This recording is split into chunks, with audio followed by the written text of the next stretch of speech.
Please subscribe and don't forget to press the bell icon to get notified whenever we upload a new video.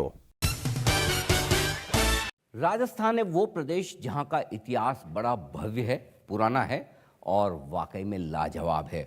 और यहाँ की राजधानी है जयपुर, जो जानी मानी जाती है अपनी खूबसूरती के लिए, अपने महलों के लिए। तो आज हम हैं पहला कदम के सीज़न 3 में, और सीज़न 3 का ये खास एपिसोड हम कर रहे हैं गुलाबी शहर जयपुर में। न सिर्फ शहर का नाम और इसका रंग गुलाबी है, बल्कि यहाँ का मौसम भी इस वक्त इसी तरह से लाजवाब है, बिल्कुल गुलाबी, हल्की हल्की ठंड वाला। और इस मौसम में जयपुर के तमाम दर्शक हमारे साथ हैं इन्वेस्टमेंट की ABCD सीखने के लिए पहला कदम के इस सीज़न में। तो आप सब दर्शकों का बहुत बहुत स्वागत है CNBC आवाज़ पर। और आज आपकी मदद करने के लिए हमारे साथ दो खास मेहमान भी हैं, मुंबई से हैं। हमारे एक्सिस डायरेक्ट के MD और CEO अरुण ठुकराल साहब, और मनीष सबरवाल साहब हैं SBI म्यूचुअल फंड के नॉर्थ रीजन के रीजनल हेड। आप दोनों का भी स्वागत है इस एपिसोड में। तो ठुकराल साहब, साल 2017 तो बड़ा बेहतरीन रहा। शुरुआत में ऐसा लग नहीं रहा था कि इतने पैसे बन जाएंगे, है ना। उस समय तो डर था डिमोनेटाइजेशन और ये और क्या होगा पता नहीं, अगला साल भी आएगा कि नहीं आएगा है, लोगों को तो ये भी डर था। लेकिन देखिए पैसा भी बना और जमकर बना। तो अब पहले कॉन्फिडेंस कम था, पैसा बन गया, इस बार कॉन्फिडेंस बहुत ज़्यादा है, तो फिर क्या होगा? जैसा आपने बोला कि 2017 के शुरू में थोड़ा डर था, लेकिन उसके बाद काफ़ी अच्छा रहा।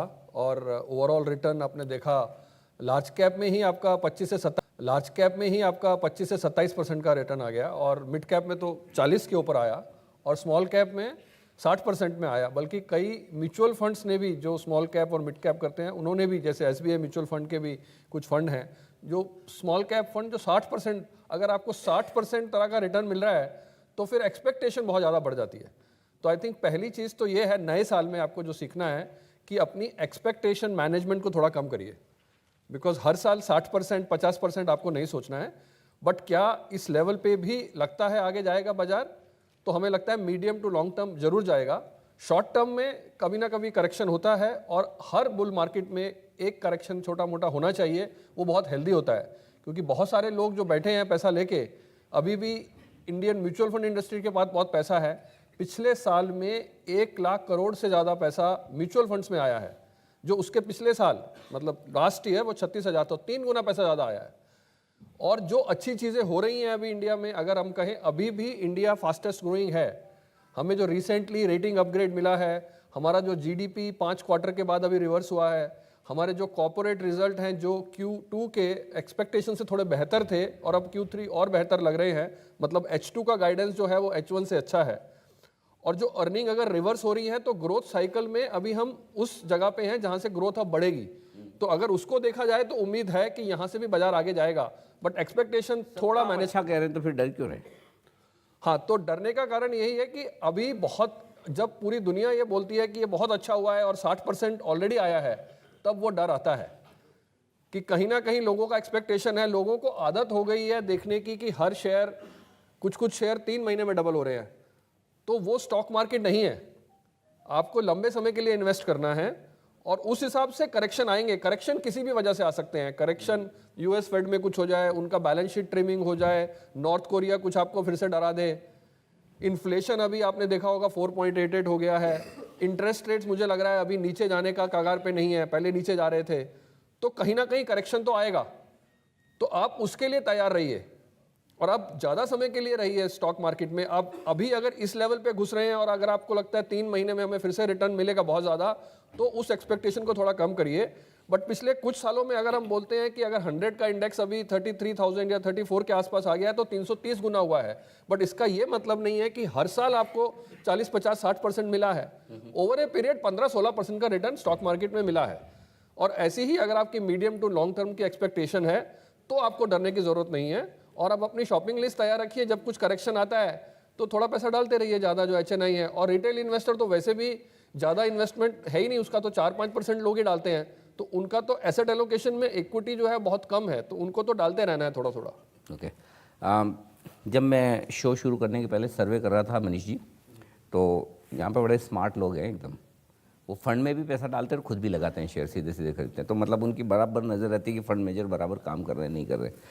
तो जिस फंड का जिक्र कर रहे थे ठुकराल साहब, SBI का स्मॉल कैप फंड, और इस साल 80% के रिटर्न दिए इस फंड ने। तो 80% के रिटर्न तो मेरे ख्याल से आप लोगों में से बहुत कम लोग उससे ज़्यादा बना पाए होंगे। कोई पोर्टफोलियो में 1-2 शेयर चल सकते हैं। तो एक्सपेक्टेशन जाहिर सी बात है कि अब ये रहती कि यार यहाँ से भी पैसा बनेगा, आराम से बनेगा, अच्छे से बनेगा। तो वो बनेगा या नहीं? देखिए, लाइफ का है ऑप्टिमिज्म इज़ अ रियलिज्म। किसी भी मार्केट की बात करते हैं, अगर स्टॉक मार्केट की बात करते हैं, मार्केट ने पिछले जितनी स्टॉक मार्केट की, इंडियन स्टॉक मार्केट की हिस्ट्री है, उसने प्रूव किया है हर करेक्शन के बाद मार्केट फिर ऊपर बढ़ा है और उससे ज़्यादा ऊपर बढ़ा है। और मार्केट में अगर आप पैसा बनाना चाहते हैं, उसका एक ही मंत्र है, स्टे इन्वेस्टेड। मार्केट में जब जब अपॉर्चुनिटी मार्केट देता है, मार्केट में करेक्शन आता है, उस वक्त और पैसा लगाइए, बिकॉज पॉजिटिविज्म इज रियलिज्म, और मार्केट ने ऊपर जाना ही है। आज लेकिन वो और पैसा लगाने का कॉन्फिडेंस ऊपर होता तभी आता है। यस, जब नीचे होता तो लगता है कि नहीं अब लगाना नहीं, निकालना है। बिल्कुल बिल्कुल बिल्कुल सही बात है आपका सर। और हम पावर ऑफ हीलिंग वो इक्विटी में है। कैसे? पावर ऑफ हीलिंग, आप देखिए जब भी मार्केट नीचे गिरा है, हाँ, और उससे ऊपर मार्केट ऊपर गया है, मार्केट नीचे गया और सिर्फ नीचे ही जाता रहा है, ऐसा नहीं होता। मार्केट अगर 50% का करेक्शन भी हमने 2008-9 में देखने को मिला, उसके बाद मार्केट फिर ऊपर गया। 2000 में हमने मार्केट का करेक्शन देखा सिग्निफिकेंट, उसके बाद फिर मार्केट ऊपर गया।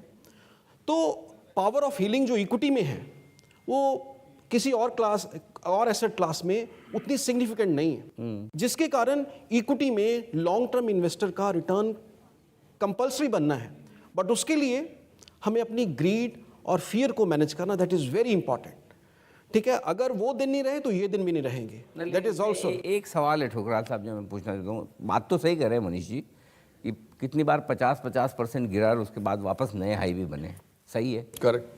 लेकिन वो 50% ये 10,500 से गिरेगा या 15,000 से गिरेगा या 20,000 से गिरेगा, पता चला 10,500 पे यहीं से गिर गया। तो देखिए, आज तक कोई ऐसा इंसान ना तो मुझे मिला है, ना ही शायद वॉरेन बफेट ने भी बोला है कि मुझे भी कोई ऐसा इंसान नहीं मिला जो मार्केट को प्रेडिक्ट करे। आप सिर्फ एक रीजनेबल एस्टिमेशन कर सकते हैं। तो अभी आप क्या देखते हैं मार्केट में, अपने आसपास क्या देखते हैं? कुछ साल पहले तक हम बोलते थे क्या, तेल का कीमत $100 के ऊपर है, हम देखते थे एक स्टेबल गवर्नमेंट नहीं है, हम देख रहे थे कि फिस्कल डेफिसिट का कुछ पता नहीं है कहाँ जा रहा है, हमारा कैड कहाँ जा रहा है, हमारा GDP नीचे गिरना शुरू हो गया था। तो अभी ये सब चीज़ें तो पॉजिटिव दिख रही हैं आपको, ये सब तो चेंज हो गया है।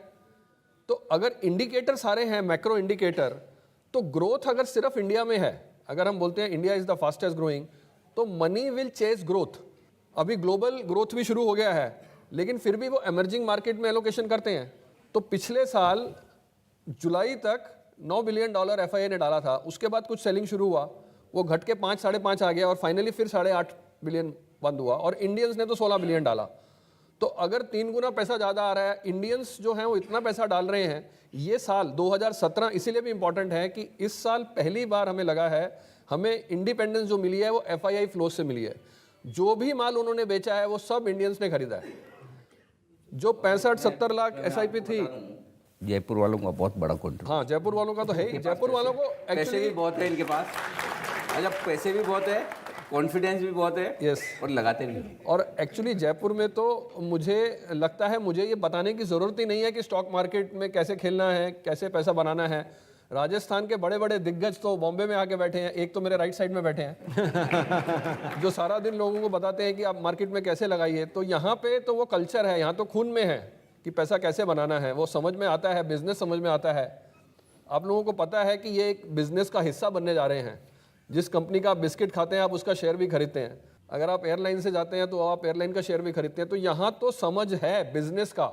चलिए, एक तो तरीका ये है कि जो अच्छा है, महंगा है, वो खरीदा जाए, और दूसरा ये कि अब ठीक है कुछ चीज़ ख़राब भी है, कुछ सेक्टर्स, कुछ स्टॉक्स ख़राब भी है, लेकिन वो प्राइस में है। तो 2018 में क्या जो शेयर नहीं चले हैं 2016-17 में वो चलेंगे, या जो चल रहे वही चलेंगे? देखिए, volatility is a temporary and the growth is a permanent. अगर हम उसको समझेंगे तो जिस सेक्टर में भी टेम्परेरीली करेक्शन आता है, दैट इज़ अगर उस सेक्टर की visibility medium to long term positive है तो उसमें पैसा बनना ही बनना, there is a no second thought. तो इसलिए मेरा द्वारा फिर कहने का वही कह रहा हूँ, समय और समझ अगर आपके पास है तो प्रॉब्ली डायरेक्ट स्टॉक आपके लिए अच्छे हो सकते हैं, बट अदरवाइज आपके लिए म्यूचुअल फंड सही है। म्यूचुअल फंड की किसी भी डाइवर्सिफाइड फंड में, लार्ज कैप फंड में अपना मेजॉरिटी ऑफ द पैसा इन्वेस्ट कीजिए और वो आपके लिए ग्रोथ क्रिएट करके देगा over the longer period of time. और अपॉर्चुनिटी मार्केट में हमेशा रहती है। मार्केट में ये नहीं है चलती मार्केट में ही सिर्फ अपॉर्चुनिटी है, चलती मार्केट में अपॉर्चुनिटी ज़्यादा होती हैं, उसमें गलती करने के चांसेस ज़्यादा होते हैं। जब मार्केट टेस्टिंग टाइम्स पे है उस वक्त फंड मैनेजर कॉशियसली कॉल लेते हैं, उस वक्त जो स्टॉक्स ऐड करते हैं अपने पोर्टफोलियो में वही सिग्निफिकेंट रिटर्न देके जाते हैं, क्योंकि उस वक्त आपको कुछ स्टॉक्स में से प्राइम स्टॉक आप चुनते हैं उस वक्त।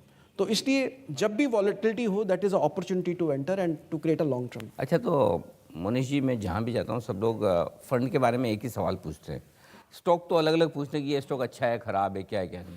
फंड के बारे में ऐसा कभी नहीं पूछते कि ये फंड है अच्छा है, ख़राब है। जी, बहुत इज्जत देते हैं फंड्स को सबको। खाली एक ही सवाल पूछते हैं, अनिल जी सबसे बेस्ट फंड बता दो। तो ये बेस्ट फंड कौन सा होता है सर? हाँ, देखिए जी, बेस्ट फंड एक मिथ्या है। सब लोग उसी को ढूंढ रहे हैं। सबको उसी को ढूंढ, और बेस्ट फंड आपके लिए क्या है वो चुनना ज़रूरी है। आपकी रिस्क टेकिंग कैपेसिटी कितनी है, आपका टाइम होराइजन कितना है, हाँ, और आप किस पर्पस के लिए पैसा इन्वेस्ट कर रहे हैं। अगर वो तीनों चीज़ों को चुन के आप फंड को चूज़ करेंगे तो वो आपके लिए अच्छा फंड होगा। वो अच्छा फंड आपके लिए लिक्विड फंड भी हो सकता है, वो अच्छा फंड आपके लिए small and mid cap fund भी हो सकता है।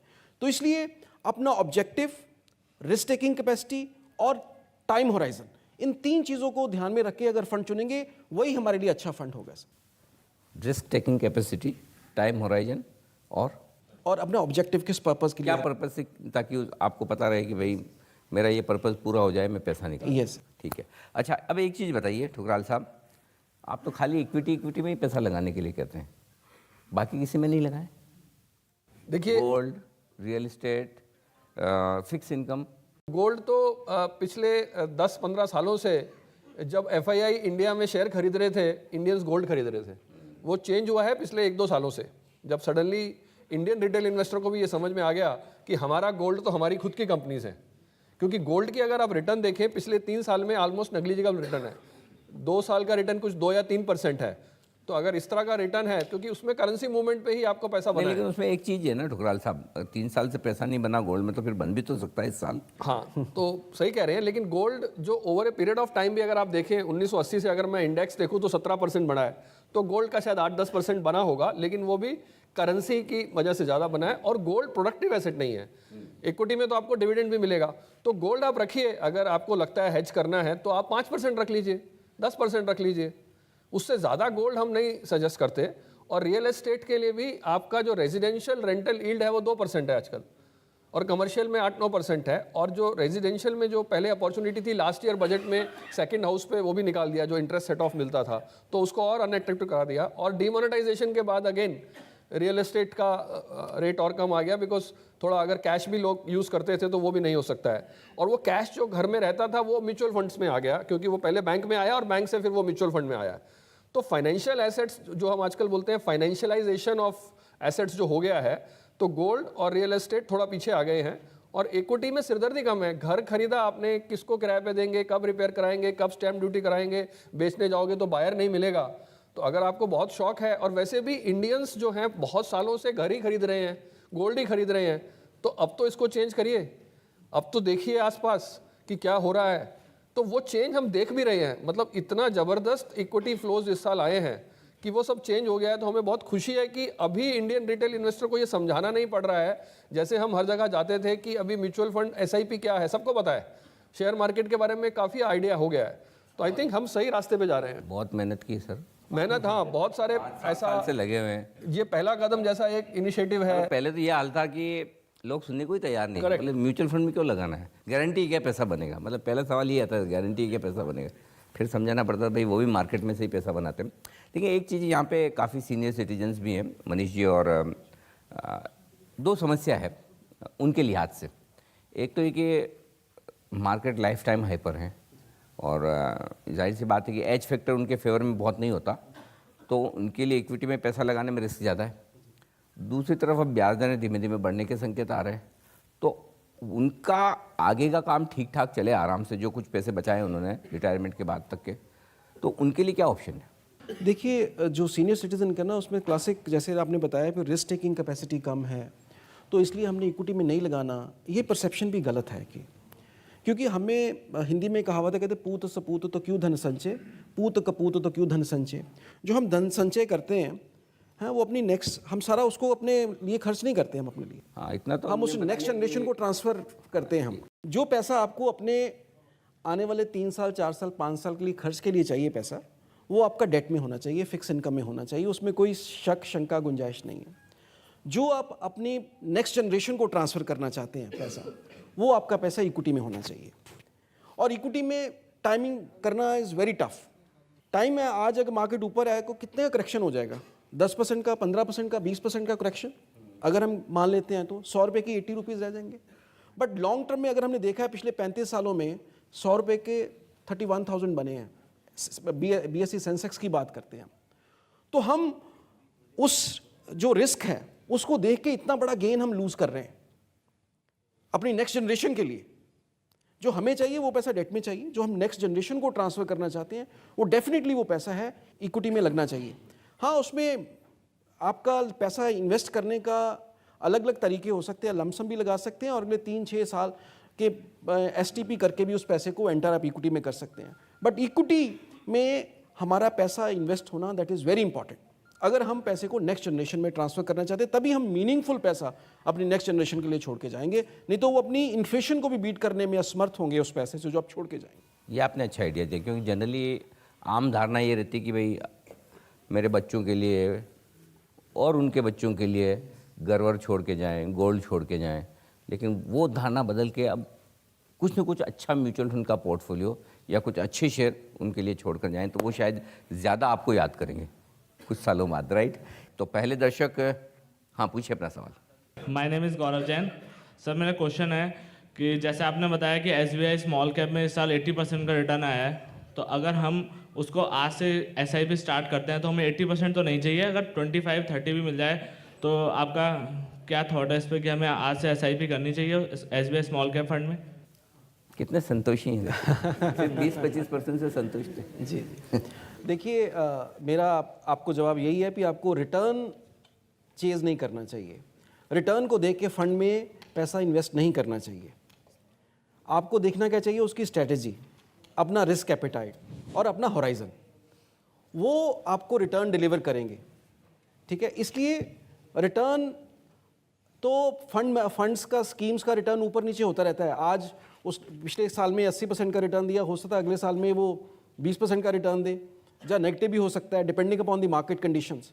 तो इसलिए रिटर्न को देख के अगर हम फंड चेंज करेंगे तो हमें हर साल अपने फंड चेंज करने पड़ेंगे। तो इसलिए किसी भी अच्छे फंड में अपने रिस्क टेकिंग कैपेसिटी के accordingly mid cap, small cap, large cap वो चुनिए और उसमें निवेश कीजिए, वो रिटर्न आपको मिलेगा ही मिलेगा। जो मार्केट ओरिएंटेड रिटर्न उसमें मिलना है, मार्केट को आउट परफॉर्म करके जो रिटर्न मिलना है वो मिलना ही मिलना है। इसलिए return should not be the only parameter जब आप किसी फंड को सिलेक्ट कर रहे हैं। देखिए, सिंपल चीज़ वो कहते हैं ना कि तिल से ही तेल निकलेगा, राइट? तो बाजार चलेंगे तो फंड पैसा बनाएंगे। 12-13%, 14% रिटर्न आप लार्ज कैप शेयरों से उम्मीद रखें सालाना, वो ठीक है। मिड कैप शेयरों से 15-16% की उम्मीद रखें, स्मॉल कैप शेयरों से 18-20% की उम्मीद रखें। लार्ज कैप के लिए मिनिमम 3 साल का पीरियड रखें, मिड कैप के लिए मिनिमम 5 साल का पीरियड रखें और स्मॉल कैप शेयरों के लिए मिनिमम 7 साल का पीरियड रखें।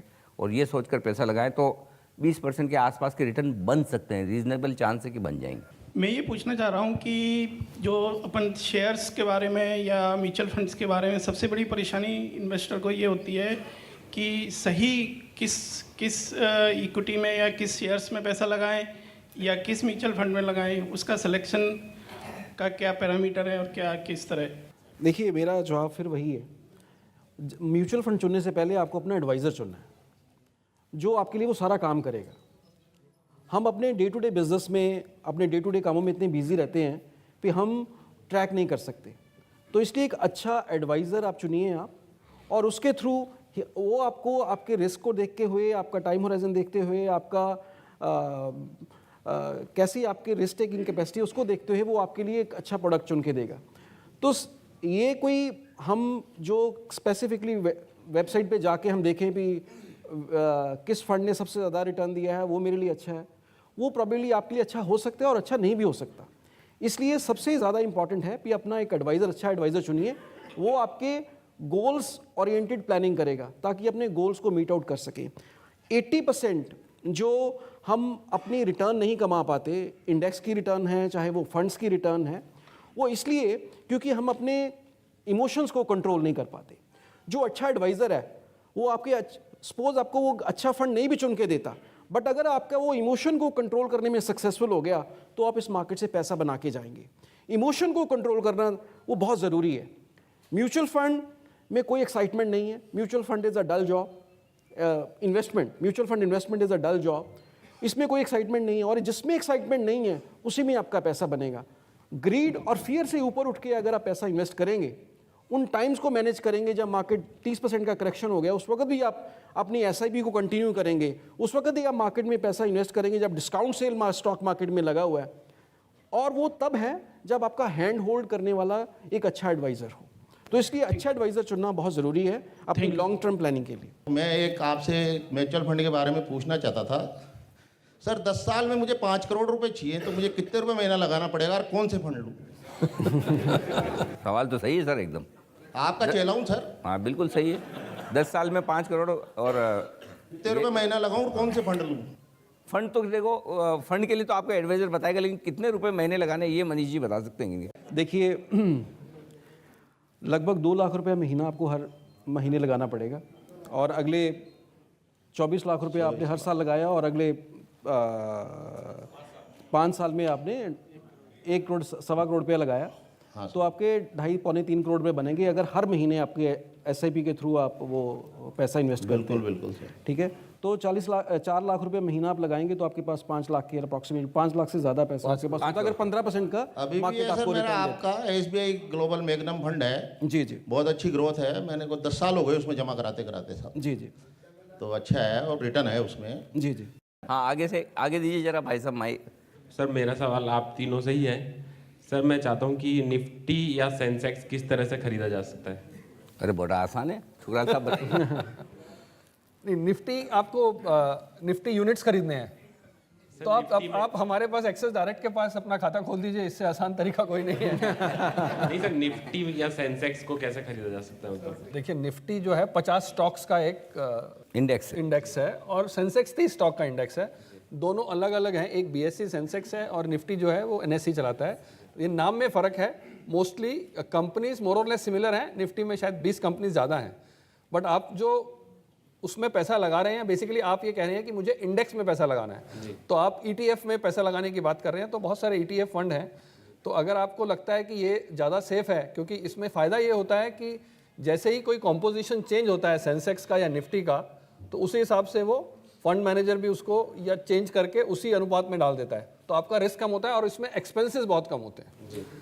तो ये भी एक बाहर के कंट्रीज़ में तो इसमें ही ज़्यादा पैसा लगता है ETFs में। यहाँ पे इंडिया में क्या है, इक्विटी डाइवर्सिफाइड फंड में, बिकॉज अभी भी यहाँ पे पोटेंशियल है आउट परफॉर्म करने का, इसके लिए यहाँ पे स्टॉक स्पेसिफिक जाते हैं। बट अदरवाइज निफ्टी या सेंसेक्स दोनों जगह आप पैसा लगा सकते हैं। BSE ठुकराल साहब से निवेदन आपसे भी है कि ये जो ब्रोकरेज में जो बार्गेन और नेगोशिएशन है, जो आदमी जानता है वो थोड़ा नेगोशिएट करता है, उसको कम हो जाती है, अदरवाइज बहुत अच्छी ब्रोकरेज लगा देते हैं। इस पे थोड़ा सा आप जो है जो कुछ मदद कर सकें मेरे ख्याल से इन्वेस्टर्स के लिए, तो आपकी बहुत बहुत धन्यवाद। हमारे पास तो अभी ऑप्शंस में तो जीरो ब्रोकरेज है, पूरा इंडस्ट्री में किसी के पास नहीं है। एक मिनट, ये तो जीरो ब्रोकरेज तो ठीक है, हम तो राजस्थान के मारवाड़ी हैं। अच्छा ये बताइए, आपके साथ ट्रेड करने पर आप ऊपर से पैसा कब दोगे? ब्रोकरेज नहीं ले रहे हो तो ठीक है ठुकराल साहब। हाँ, हमारी तो ये डिमांड है। तो I think that is the expectation. But जो नेगोशिएट करते हैं वो हम उसी के साथ करते हैं जिसका वॉल्यूम है। तो ये हम बार बार यही समझाते हैं कि अगर आपका एक स्पेसिफिक वॉल्यूम है तो देयर इज ए मैट्रिक्स। एक मैट्रिक्स होता है कि अगर किसी का इतना वॉल्यूम है तो उसको इतना कंसेशन मिलेगा, और जैसे ऑप्शन में जीरो है। लेकिन आज तक मैं हर जगह यही बोलता हूँ, मुझे एक ऐसा इंसान मिला नहीं अभी तक जो ये कहे कि मैंने ब्रोकरेज में पैसा तो बचाया है पूरा जिंदगी और मैं बहुत रिच हुआ हूँ। रिच कौन हुआ है? अच्छी रिकमेंडेशन से आदमी रिच हुआ है, अच्छे स्टॉक से रिच हुआ है। तो हमारे जो आइडियाज़ आते हैं, हमारा जो पिक ऑफ द वीक आता है, तो तो 75 to 80% जो हम टारगेट को हिट करते हैं 9 महीने से 12 महीने का हमारा टारगेट होता है, उससे पहले हिट करते हैं। तो अगर एक भी स्टॉक में आपको अच्छा पैसा बन गया है तो पूरे साल का ब्रोकरेज आपका उसमें निकल जाता है। तो हम बार बार यही समझाते हैं कि अगर आपका एक स्पेसिफिक वॉल्यूम है तो देयर इज़ ए मैट्रिक्स, एक मैट्रिक्स होता है कि अगर किसी का इतना वॉल्यूम है तो उसको इतना कंसेशन मिलेगा, और जैसे ऑप्शन में 0 है। लेकिन आज तक मैं हर जगह यही बोलता हूँ, मुझे एक ऐसा इंसान मिला नहीं अभी तक जो ये कहे कि मैंने ब्रोकरेज में पैसा तो बचाया है पूरा ज़िंदगी और मैं बहुत रिच हुआ हूँ। रिच कौन हुआ है? अच्छी रिकमेंडेशन से आदमी रिच हुआ है, अच्छे स्टॉक से रिच हुआ है। तो हमारे जो आइडियाज़ आते हैं, हमारा जो पिक ऑफ द वीक आता है, तो 75 to 80% जो हम टारगेट को हिट करते हैं 9 महीने से 12 महीने का हमारा टारगेट होता है, उससे पहले हिट करते हैं। तो अगर एक भी स्टॉक में आपको अच्छा पैसा बन गया है तो पूरे साल का ब्रोकरेज आपका उसमें निकल जाता है। तो उस पर बहुत ज़्यादा फोकस मत करिए, लेकिन अगर आप अच्छा वॉल्यूम देते हैं, अगर आप ऑप्शन करते हैं, तो हमारे पास अच्छे प्लान्स हैं। सर सिंपल है, जितनी ब्रोकरेज है ना वैसी सर्विस मांगिए, और जैसी सर्विस मिल रही वैसी ब्रोकरेज दीजिए। रिक्शा में जा रहे हैं तो रिक्शे के पैसे दीजिए, ओला में जा रहे हैं तो ओला के दीजिए, सिटी बस में जा रहे हैं तो सिटी बस के दीजिए। सिंपल है। तो हर एक चीज़ की अपनी वैल्यू है। आपको हाँ पता चला आप पैसे तो दे रहे हैं ओला के, बिठाए आपको रिक्शे में, वो वाला नहीं होना चाहिए। तो वो जरूर ध्यान रखिए। यहाँ आगे दीजिए भाई एक माइक। सर अभी SBI म्यूचुअल फंड से कहा गया कि आप एक अच्छा ब्रोकर सेलेक्ट करिए या एडवाइज़र सेलेक्ट करिए, लेकिन मैं पहला कदम के लिए रिक्वेस्ट करूंगा कि आज की डेट में हम किसी भी बैंक में जाते हैं तो बैंक अपने प्रोडक्ट के बजाय म्यूचुअल फंड या इंश्योरेंस को इमीडिएटली प्रमोट करता है और बिना कुछ जाने पूछे वो सीधा कहता है कि आप ये म्यूचुअल फंड ले लीजिए। तो पहला कदम में सबसे पहले हम ये देखें कि जो इस तरीके से बैंक या दूसरे फाइनेंशियल इंस्टीट्यूट बिना फाइनेंशियल प्लानिंग किए हुए कस्टमर की जो प्रोडक्ट बेच रहे हैं, उससे हमें जो नुकसान होने वाला है भविष्य में वो बहुत ज़्यादा होने वाला है। अभी हम चूंकि बढ़ते हुए मार्केट में हैं इसलिए सभी कुछ अच्छा चल रहा है, लेकिन जिन कस्टमर्स का नुकसान होगा इस तरह की गलत एडवाइस से, वो भी एक बहुत बड़ा एक ऐसा फैक्टर है जो साहब ऐसा है, हम सारे बैंक्स को नहीं बदल सकते, सारे बैंक्स के एम्प्लॉयज़ को नहीं बदल सकते, इसलिए हम आपको बदल रहे हैं। जिसका पैसा उसको ही बदल दो, समस्या खत्म। तो सिंपल चीज़ें मैं फिर से यही कह रहा हूँ कि आपको कोई कुछ भी बेचे, आपको खरीदना है कि नहीं खरीदना, वो सिंपल चीज़ है। गाड़ी में भी जाते तो लोग हल्ला लगा के बेचते ना कि ये खरीद लो वो खरीद लो। आपको खरीदना है नहीं खरीदना, आपको डिसाइड करना है। ये ले लो, ये आपके लिए बेस्ट है। आप सवाल पूछो ना, बिना सवाल पूछे आप क्यों ले लेते हैं? मैं इसलिए बोल रहा हूँ पहला कदम सीजन 1 के एपिसोड देखिए, वहाँ पे हमने ये बताया भी है कि किस तरह से एक अच्छा फाइनेंशियल एडवाइज़र चुनना चाहिए। उस पर मैंने पूरा 1 घंटे का एपिसोड किया है, आप जाकर एक बार पहला कदम.in की वेबसाइट पे देखिए। तो मेरा पॉइंट बहुत क्लियर है कि आप दूसरों को बदलने मत चलिए, खुद बदलिए। हमें सिर्फ हमारे इन्वेस्टर्स को बदलना है, दूसरे सब अपने आप लाइन पे आ जाएंगे। मुझे पूछना था सर, अभी जैसे आपने ऑटोमोबाइल सेक्टर और एयरलाइंस वगैरह की बात करी, तो ये तो बहुत टाइम से चल रहे हैं ये सारे सेक्टर्स, तो आपका फ्यूचर और कौन से नए सेक्टर्स चल सकते हैं? लाइक मुझे लगता है कि शायद रेलवे सेक्टर ज़्यादा चल सकता है, इलेक्ट्रिफिकेशन और नए कोचेज़ वगैरह बन रहे हैं। सो नए सेक्टर्स आप जानना चाहती हैं और रेलवे पे ठुकराल साहब बताइए। तो आपने सही बोला कि ये सेक्टर जो आपने बोले वो तो चल रहे हैं और आगे भी चलेंगे। नए सेक्टर्स में हम इंश्योरेंस पे बहुत बुलिश हैं। आपने देखा होगा अभी इंश्योरेंस के कुछ IPO भी आए और अभी इंडिया में जो पेनिट्रेशन है इंश्योरेंस का वो बहुत कम है। तो अगले कुछ सालों में इंश्योरेंस एक अच्छा सेक्टर है। और कुछ ऐसे सेक्टर हैं जहाँ पे अभी बहुत ज़्यादा चले नहीं हैं लेकिन हम बहुत बुलिश हैं, जैसे टेक्सटाइल सेक्टर है, जैसे केमिकल सेक्टर है, बिकॉज यहाँ पे अभी हमारा कॉम्पिटिटिव एडवांटेज बढ़ गया है। जो पहले ये चाइना में सब जाता था बिजनेस, अब वहाँ वेजेस बढ़ गई हैं, तो ये अब यहाँ पे इंडिया में वेजेस कम हैं, तो उस हिसाब से टेक्सटाइल आगे चलेगा, केमिकल चलेगा। और बाकी जो हमारे एवरग्रीन है ऑटो एंसिलरीज और इंफ्रास्ट्रक्चर में भी काफ़ी काम होगा अभी, बिकॉज अभी तो कुछ भी नहीं हुआ है इंडिया में, बहुत सारा इंफ्रास्ट्रक्चर हमको चाहिए। तो ये सब सेक्टर्स पे आप ध्यान रखिएगा।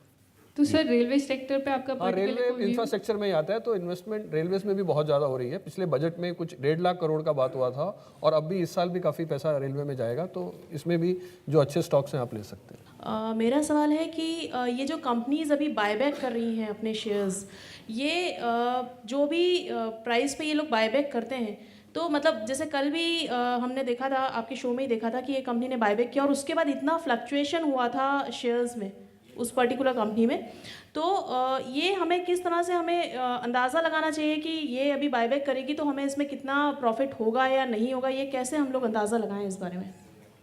एक्चुअली इसका कोई फॉर्मूला नहीं है कि इस तरह से अंदाज़ा लगाया जाए, लेकिन आप दो चीज़ें हैं। पहली बात तो अचानक से आपको लग रहा है कि बहुत सारी कंपनियां बाय बैक कर रही है, राइट? पहले तो नहीं करती थी। तो उसका रीज़न ये कि सेबी ने जो डिविडेंड डिस्ट्रीब्यूशन, माफ़ कीजिएगा, सरकार ने जो डिविडेंड डिस्ट्रीब्यूशन पर जो टैक्स बढ़ा दिया था कि 10 लाख से ज़्यादा अगर डिविडेंड आपको मिलता है तो उस पर आपको टैक्स देना होगा। अब 10 लाख से ज़्यादा डिविडेंड आप और हम तो कमाते नहीं हैं, कंपनी के प्रमोटर्स ही कमाते हैं, उनके पास बड़ी बड़ी स्टेक होती है। तो उन लोगों ने रास्ता निकाला कि इसके बजाय बायबैक कर लिया जाए। जो कंपनी के पास कैश है, पैसा है, बायबैक करेंगे तो इक्विटी कम हो जाएगी, शेयर का दाम अपने आप बढ़ेगा। तो उस वजह से बायबैक ज़्यादा आ रहे हैं, पहली बात। दूसरी बात, बायबैक में आपको क्या देखना है, दो चीज़ें। वो बायबैक किस तरह का है? एक तो ये होता है कि बायबैक हम करेंगे, इतने शेयर खरीदेंगे इस प्राइस तक ओपन मार्केट से। तो उसमें कंपनी के ऊपर है, प्रमोटर्स के ऊपर है, वो नियत समय में 6 महीने 12 महीने में जब चाहे, जिस वक्त चाहे, जिस दिन चाहे वो जाकर शेयर धीमे धीमे खरीदते रहेगी। उसमें कोई एक्साइटमेंट है नहीं। दूसरा बायबैक होता है टेंडर ऑफर वाला, जिसमें कंपनी ये कहती है कि हम इस प्राइस पर बायबैक करेंगे, ये फिक्स प्राइस है, ये डेट है, जैसे कि इन्फोसिस विप्रो में आया, ठीक है? तो वहाँ पर आपको पता है कि 1150 में इन्फोसिस बायबैक कर रही है, तो मुझे 1150 में शेयर दे देने। तो वहाँ आपको मालूम है कि अंदाज से कितने शेयर जाएंगे, कितने टेंडर होंगे, और वो उस हिसाब से आप कर सकते हैं। मेरे ख्याल से इन्फोसिस में अगर आपने बायबैक में पार्टिसिपेट किया हो तो 2 महीने में लगभग 10% का रिटर्न छूटा है ना? ज़्यादा छूटा होगा, मैं कुछ लोगों के ज़्यादा भी छूटा है। तो रिस्क फ्री टाइप रिटर्न है ऑलमोस्ट, वो दूसरा तरीका। अब बायबैक के अनाउंसमेंट के दिन शेयर कौन सा कितना ऊपर जाता है, कितना नीचे जाता है, उसके 50 फैक्टर हैं, पहले कितना चले, वो बहुत सारे फैक्टर हैं। तो उसमें फॉर्मूला नहीं लगाया जा सकता। आपको शुरू वाली 2 चीज़ों पे फोकस करना है, ओपन ऑफर है, वो टेंडर के जरिए है या ओपन मार्केट परचेज के जरिए, और उस हिसाब से आप डिसाइड कीजिए, ठीक है ना? Thank you.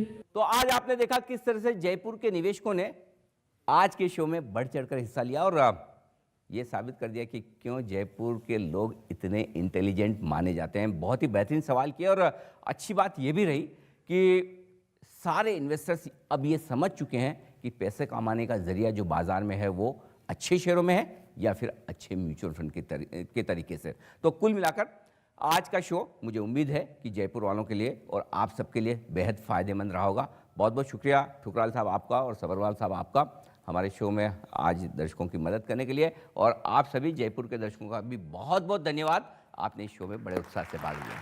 Investor Protection Fund Trust, Affordable Housing Partner, Signature Global, हर परिवार एक घर।